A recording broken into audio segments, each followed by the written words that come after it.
17 Africa Cup of Nations Algeria 2023 of Morocco.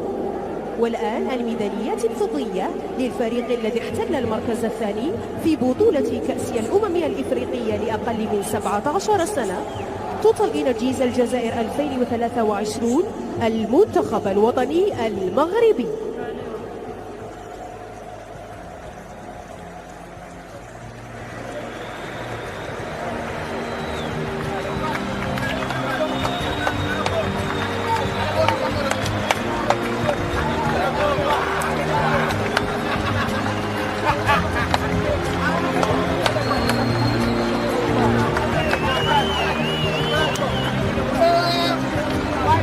إذن تسليم الميداليات لعناصر المنتخب المغربي في هذه الأثناء.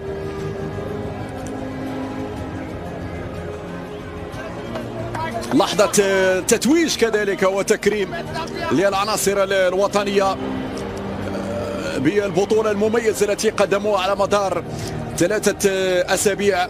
شكرا لكم.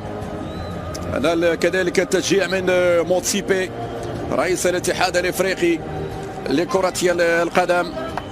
إذن شكرا كل واحد باسمه على التضحيات اللي قدموها في هذه البطولة. كنا قريبين من الكاس، لكن هذه كرة القدم، يجب أن نقبل بالخسارة كما كان الفوز كذلك في المباريات الماضية. بوفاندار، معالي، كذلك بقية الأسماء، أيمن الناير، طه بن غوزيل، مشروع حارس كبير كذلك في السنوات القادمة.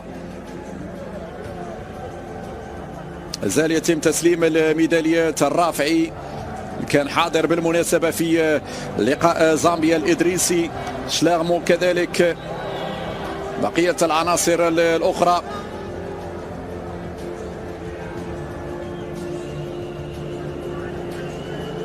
إذن جاءت لحظة كذلك تكريم سعيد شيبة.